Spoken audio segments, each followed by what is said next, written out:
श्रीमती प्रियंका गांधी वाड्रा। श्रीमती प्रियंका।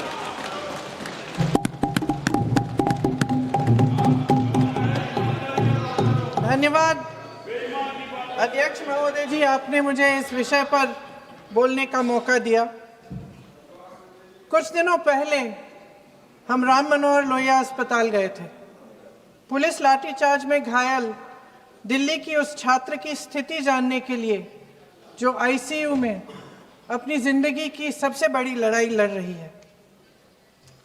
हमसे कुछ ही समय पहले आदरणीय स्वास्थ्य मंत्री जी श्री जेपी नड्डा वहां गए थे और उनसे कुछ समय पहले अन्य नेता भी गए। जब तक हम वहां पहुंचे, उस लड़की की मां नेताओं के आने जाने से गुस्से में थी। सुन लीजिए, सुनिए, किसी की पीड़ा का मजाक नहीं उड़ाते। किसी कोई भी हो, किसी की पीड़ा का मजाक नहीं उड़ाते। आप संसद में बैठे हैं, निशिकांत जी आप बना रहे हो। जब तक हम वहां पहुंचे, उस लड़की की मां नेताओं के आने जाने से गुस्से में थी। किस लिए आए हो? उसने आईसीयू के दरवाजे के बाहर खड़े होकर हमें पूछा।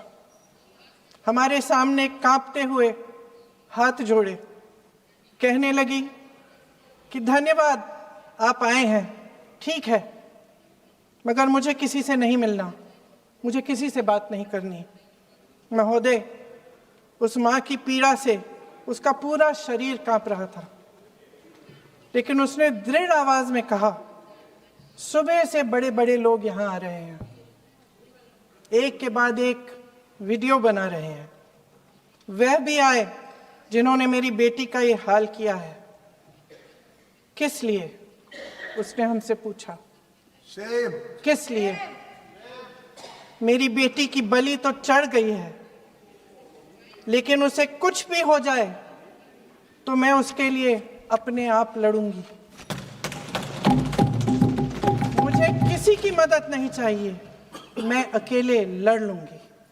महोदय, शायद मुझे यहाँ खड़े होकर सबके सामने ये बात नहीं कहनी चाहिए, मगर उस माँ की गुहार ने मुझे शर्मिंदा किया। उसके दिल के टूटने की वो आवाज़ जो अस्पताल की दीवारों से में गूंज रही थी, मेरे मन में अभी भी गूंज रही है।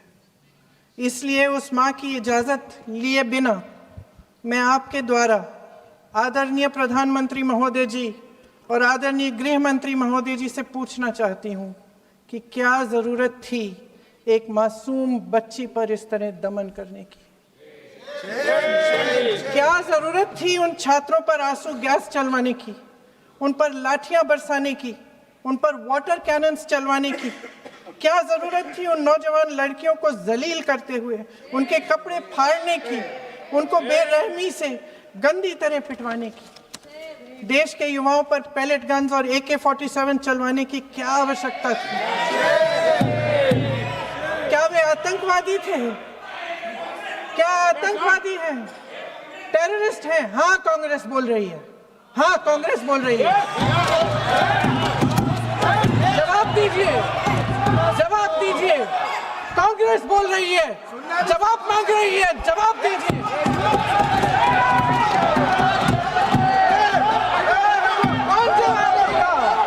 कौन जवाब देगा? गृह मंत्री जी जवाब देंगे। किसने ऑर्डर दिया? किसने ऑर्डर दिया पैलेट गन्स चलाने के लिए? किसने ऑर्डर दिया? आपके माध्यम से मैं पूछती हूं अध्यक्ष महोदय, किसने ऑर्डर दिया?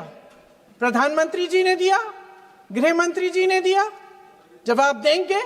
पूरा देश पूछ रहा है, सिर्फ कांग्रेस पार्टी नहीं पूछ रही है, पूरा देश पूछ रहा है।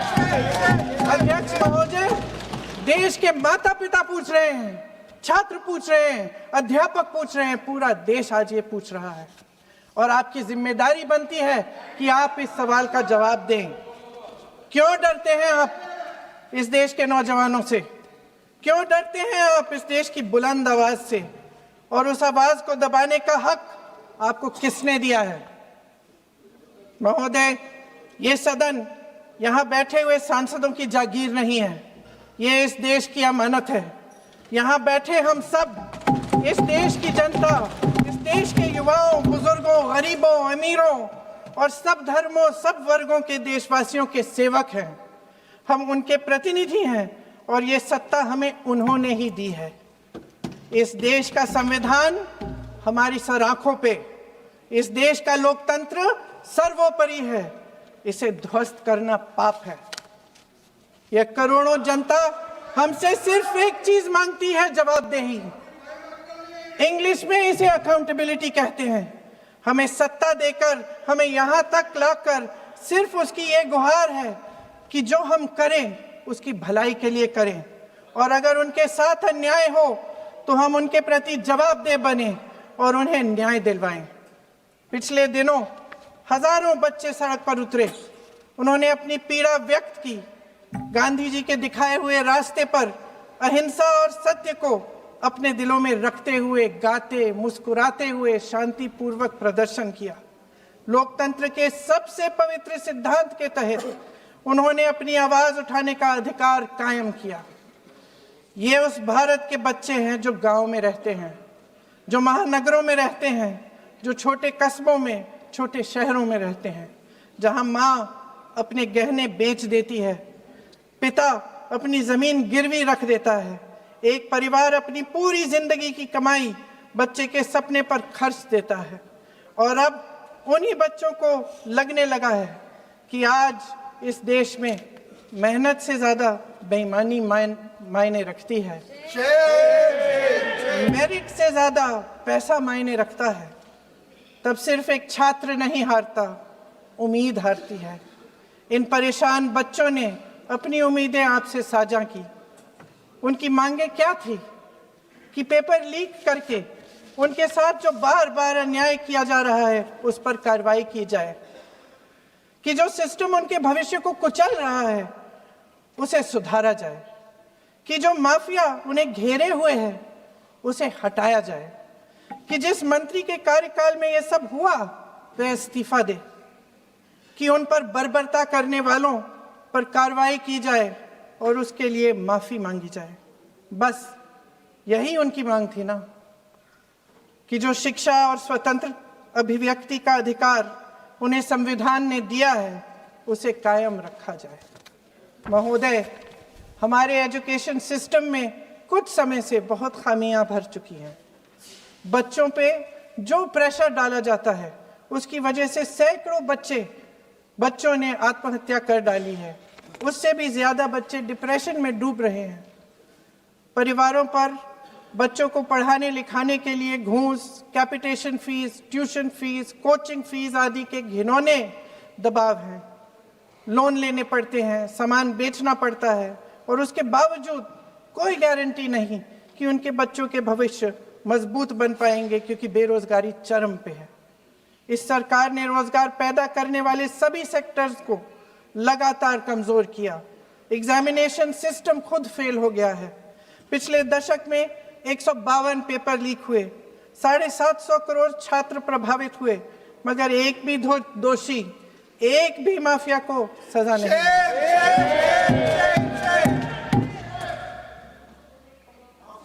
हमारे एजुकेशन में आरएसएस के प्रचारकों को भर भर कर उसे खोखला बना दिया है। जबरदस्ती एनटीए बनवाकर सिस्टम का केंद्रीकरण करके उसे और भी उलझा दिया। देश के कुल बजट में, हाँ जी जबरदस्ती, आपने अभी अभी सुना तमिलनाडु के हमारे साथी क्या कह रहे थे। देश के कुल बजट में एजुकेशन बजट की हिस्सेदारी हर साल बढ़ाने की बजाय घटती जा रही है। 1.4 लाख करोड़ रुपया का पूरा बजट एजुकेशन बजट है और 1.32 लाख करोड़ सिर्फ नीट देने वाले 22 लाख बच्चों के परिवारों से हर साल खींचा जाता है। एक और शर्मनाक आंकड़ा भी है। 1.4 लाख करोड़ रुपया हमारा पूरा एजुकेशन बजट और 16 लाख करोड़ रुपए जो मौजूदा सरकार ने बड़े उद्योगपतियों के लोन माफ किए हैं। सोचिए कि इस सरकार की प्राथमिकताएं क्या है। सच ये है अध्यक्ष महोदय कि जिस तरह अस्पताल में उस छात्रा की मां का विश्वास पूरे सिस्टम से हट गया है, उसी तरह देश के युवाओं का भरोसा इस पूरे सिस्टम से टूट चुका है। और जब इस तरह देश के भविष्य हमारे युवा निराश होकर सरकार और सिस्टम से अपना भरोसा हटा देते हैं, तो उस भरोसे को फिर से बनाने के लिए सिस्टम के अंदर से जवाब नहीं ढूंढा जा सकता, उसके दायरे से बाहर निकलना पड़ता है, नए सिरे से ठोस प्रयास करने पड़ते हैं। अफसोस की बात यह है अध्यक्ष महोदय कि इतना हो जाने के बाद भी आदरणीय प्रधानमंत्री महोदय जी और उनके साथी इस सच्चाई को समझ नहीं पा रहे हैं। वे अभी भी ये सोच रहे हैं कि पीआर, नैरेटिव चेंज और पालतू मीडिया के सहारे एक बार फिर उनकी नैया पार हो जाएगी। परसों शिक्षा मंत्री जी ने शर्मनाक परिस्थितियों में अपना इस्तीफा दिया और कल यहीं मकर द्वार पर मेरे सत्ता पक्ष के सांसदों ने जिंदाबाद के नारे चिल्लाते हुए उनका संसद में ऐसे स्वागत किया जैसे मानो कोई सुपरस्टार पहुंच गए हैं। विडंबना देखिए महोदय, जब भूतपूर्व शिक्षा मंत्री को मुकुट पहनाया जा रहा था, स्वागत हो रहा था उनका, तब महाराष्ट्र में एक परिवार पेपर लीक पीड़ित अपनी बेटी की आत्महत्या का शोक मना रहा था। आपकी सरकार ने देश के करोड़ों छात्रों को क्या संदेश दिया? आपको किस बात का गौरव है, किस बात का अभिमान है? ये कौन सा अहंकार है? जहां आंखों में शर्म होनी चाहिए वहां बेशर्मी और स्वागत के नगाड़े बजाए रह रहे हैं। एक तरफ मातम है, दुख है, यहां फूल माला डाल रहे हैं। कोई आप पर कैसे यकीन करे? प्रधानमंत्री महोदय जी ने नया शिक्षा मंत्री चुना, एक ऐसे व्यक्ति को इस पद पर आसीन किया जिसने एक गर्भवती महिला के बलात्कारियों की रिहाई पर अपनी सहमति व्यक्त की, खुशी जताई। देश की करोड़ों लड़कियों को प्रधानमंत्री जी ने इससे क्या संदेश दिया? सर, अखबारों में है, अखबार में नहीं।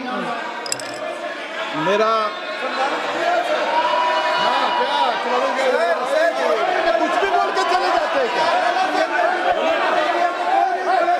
अरे ये तो कैसा क्या है इनके पास?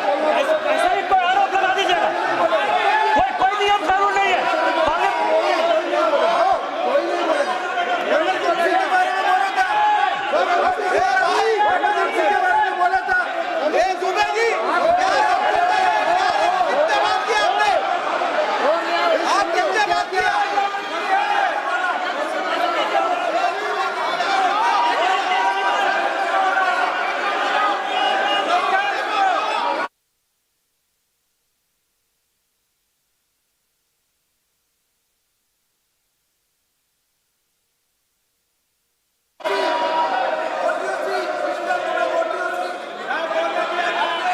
अध्यक्ष महोदय जी, जो श्रीमती प्रियंका वाड्रा गांधी जी बोल रही थी, तो बीच में उनके वहाँ से भी टोका टोकी पहले भी हुए, हमारे यहाँ से भी हुए थे।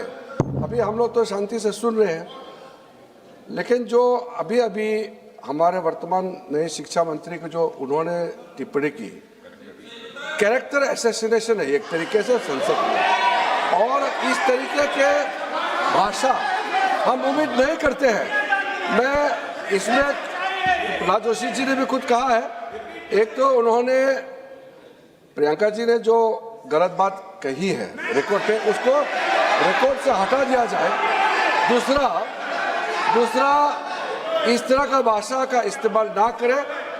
आपने डिबेट से पहले आपने अपील किया कि संसद में डिबेट का स्तर को नहीं गिराने चाहिए। उनके पार्टी के वो सीनियर लीडर है, वो पहली बार चुन के आए हैं, मगर उनके पार्टी में सीनियर है, जिम्मेदारी के साथ बोलना चाहिए।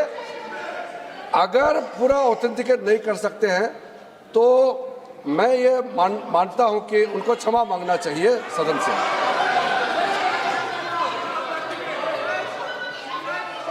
मेरा मत ये है, सदन के अंदर ये सदन सर्वोच्च लोकतांत्रिक संस्था का सदन है। इसका एक एक शब्द हमेशा रिकॉर्ड में रहता है। मैं माननीय सदस्य से आग्रह करूंगा कि बिना तथ्यों के हमें इस तरीके के सदन के पटल पर बात नहीं करनी चाहिए।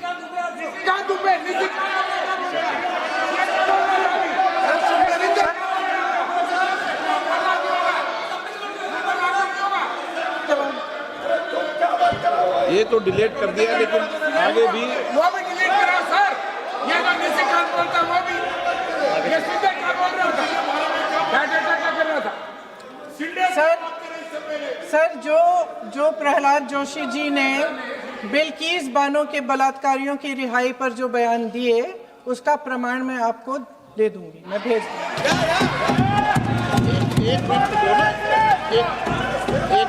मैं ऑथेंटिकेट करूंगा। स्पीकर का डायरेक्शन 115, उनको पहले ऑथेंटिकेट करने कहिए सर। ऑथेंटिकेट करेंगे उसके बाद वो आगे बढ़ेंगे, ऐसे नहीं होगा। पहले ऑथेंटिकेट करने दो सर। उनको ऑथेंटिकेट करने के लिए कहिए, ऑथेंटिकेट करने कहिए उनको।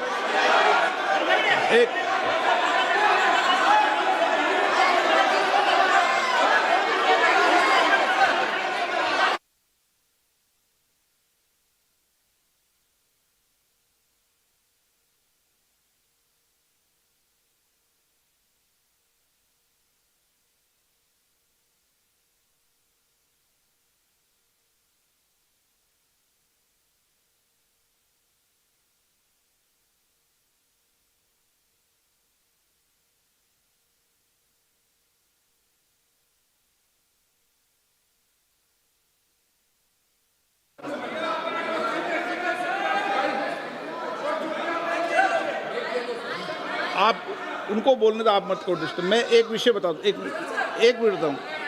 नियम 353 के अंदर फिर मैं एक बार स्पष्ट कर दूं, किसी भी सदस्य द्वारा किसी भी व्यक्ति के विरुद्ध मानहानि या अभियोगात्मक प्रकृति का कोई आरोप नहीं लगाया जाएगा जब तक कि सदस्य ने अध्यक्ष और संबंधित मंत्री को पर्याप्त अग्रिम सूचना नहीं दे दी हो। यह व्यवस्था है।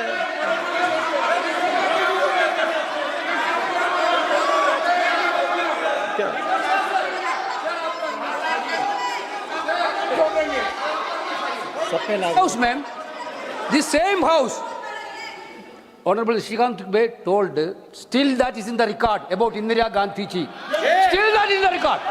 Still that is in the record. Sir, you are not removed, sir. बोलो, आप भी बोल लो। सर, केसी वेणुगोपाल जी ने जो नाम लिया है और मैं नेहरू जी के बारे में जो बात कहा है मैंने सर, मैं उस पर कायम हूं और मैं किताब जो है ऑथेंटिकेट करने के लिए तैयार हूं। अय्याज थे नेहरू, अय्याज थे। मैं फिर दोबारा रिपीट कर रहा हूं, आई एम अगेन रिपीटिंग। यही फैक्ट है और वो किताब में ऑथेंटिकेट करके दे रहा हूं। I am authenticating that book.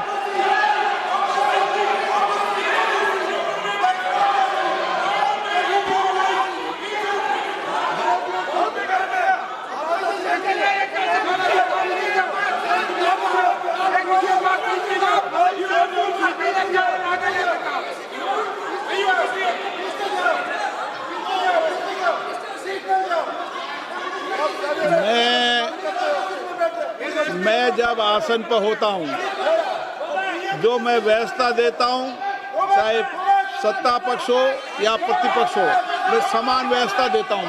मैं जब आसन पर होता हूं,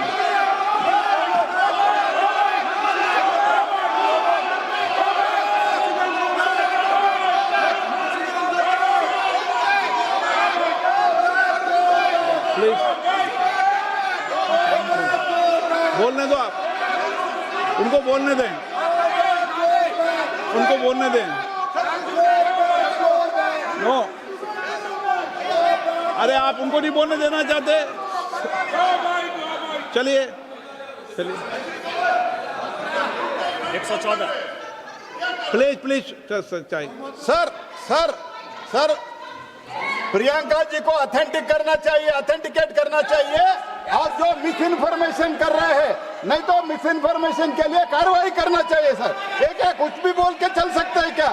और procedure for the minister the correcting the mistake 114 में अगर वो आपने जो रूल का जिक्र किया 353 में, मुझे कोई नोटिस नहीं दिया है, मैं इधर प्रेजेंट हूँ और मैंने ऐसे कैसे बिना ऑथेंटिकेशन बोल सकते मुझे बिना नोटिस दिए हुए। इसलिए मैं इसको खंडन करता हूँ और उसको एक्सपेल करना चाहिए और उनको माफी मांगना चाहिए।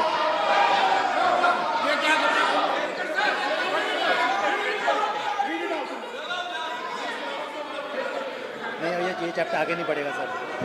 बिल पे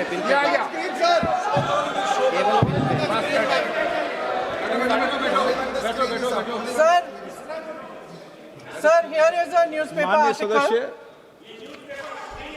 सर अरे आपने पूरा बुक ले गया है, आपने बुक ही ले गया सकता है।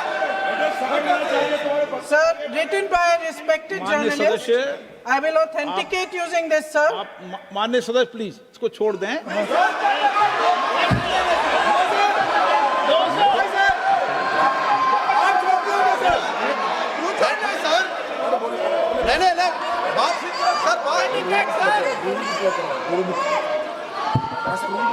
सर अगर जोशी जी अपने बयान का इस खंडन कर विधेयक रहे पर ही हैं क्या? चर्चा होगी।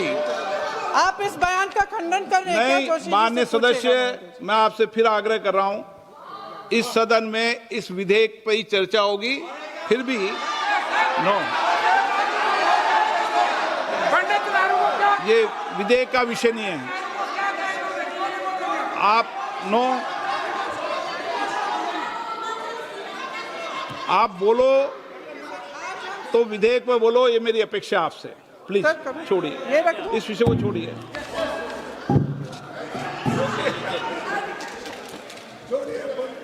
आज हम सदन पटल पर एक ऐसे विधेयक में संशोधन पर डिबेट कर रहे हैं जो 2024 में पारित हो चुका था और इसमें मुख्य संशोधन यही है कि पेपर लीक के अन्य अपराधों के लिए सजा बढ़ाई जाएगी।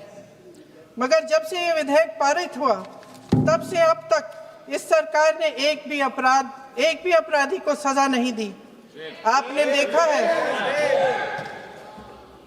देखा है कि कल और परसों से फेस रिकॉग्निशन द्वारा प्रदर्शन करने वाले बच्चों के नाम और पते सार्वजनिक किए जा रहे हैं, मगर यही काम पेपर लीक करने वाले अपराधियों के लिए अभी तक नहीं किया गया। ना इस विधेयक में पेपर लीक रोकने के कोई ठोस कदम है। इससे देश के युवाओं का भरोसा कैसे बनेगा? अध्यक्ष महोदय, आदरणीय प्रधानमंत्री महोदय जी को आपके माध्यम से मैं कहना चाहती हूं कि शायद उन्हें अपने सलाहकार बदलने चाहिए। वे असलियत से एकदम टूट चुके हैं। नई कमेटियां बनाने से काम नहीं चलेगा।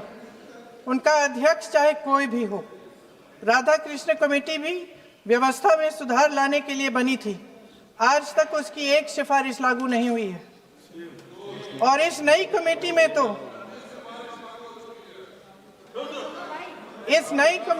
तो एक एक्स-आईबी चीफ,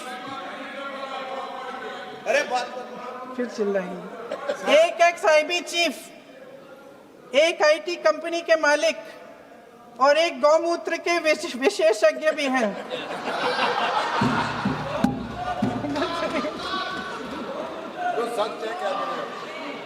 इन्हें शिक्षा के बारे में क्या पता जी? सर सच है। आप आज मेरे से नाराज हो रहे हैं, पर मुस्कुरा लीजिए। उनको आपने भी चुनाव लड़ा।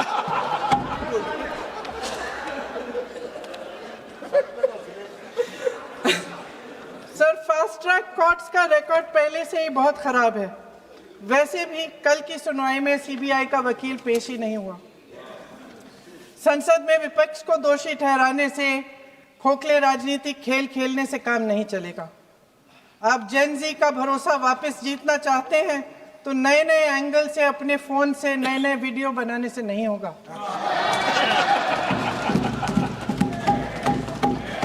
प्रधानमंत्री जी को कैमरे का एंगल नहीं, दिल का एंगल बदलना पड़ेगा। ये जनरेशन जागरूक है, समझता है, झूठ पहचानने की उसकी अपार क्षमता है। इनका दिल और दिमाग जीतने के लिए आपको सच्चाई पर उतरना पड़ेगा। आपके शासन के चलते इस नौजवान पीढ़ी के साथ घोर अन्याय हुआ है, बर्बरता हुई है। इस सच्चाई को स्वीकार करिए। अपनी जिम्मेदारी से पीछे हटने से काम नहीं चलेगा। आदरणीय प्रधानमंत्री महोदय जी, आपको जिम्मेदारी लेनी पड़ेगी, ठोस कदम उठाने पड़ेंगे। शिक्षा विशेषज्ञों को इकट्ठा कीजिए, छात्रों, अध्यापकों, सभी स्टेक होल्डर्स को साथ लेकर, अन्य विचारधाराओं के थॉट लीडर्स के साथ गहरी चर्चाएं करवाकर एक नई शिक्षा प्रणाली तैयार कीजिए।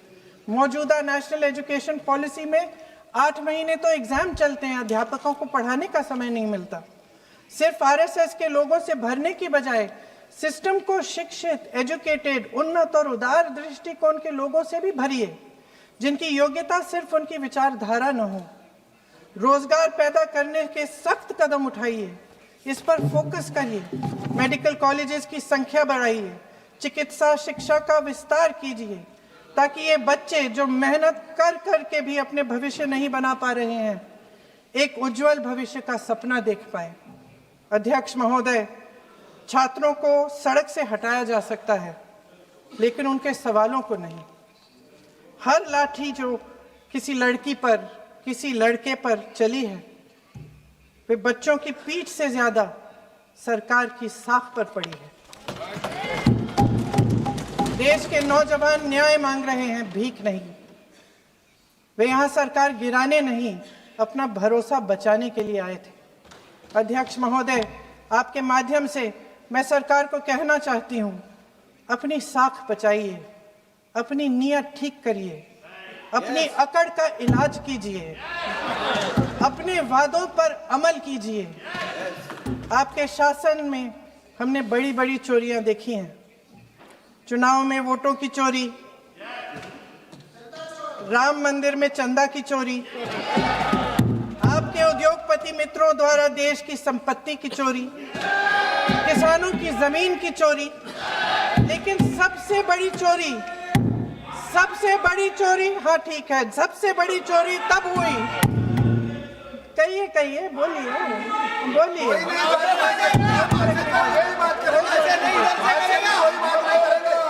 सुन लीजिए, शांति से सुन लीजिए,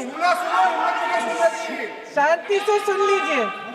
आपको मौका मिलेगा, आप जितनी भी चोरियों की बात करना चाहते हैं आप कर लीजिए, अभी मेरा समय है। सबसे बड़ी चोरी तब हुई जब देश के नौजवानों के भविष्य, उनके सपने चुराए गए। भविष्य की चोरी, सपने की चोरी किसी भी चोरी से कहीं बड़ी होती है महोदय। अगर देश का युवा निराश हो जाए, अगर देश का युवा निराश हो गया, उसकी उम्मीद टूट गई, तो सबसे बड़ी हार भारत की हार होगी। और हम कांग्रेस और विपक्ष के लोग जान दे देंगे, मगर भारत की हार नहीं होने देंगे। जय हिंद। सर, अब तो मुस्कुरा लीजिए, भाषण खत्म। Subscribe to One India and never miss an update. Download the One India app now.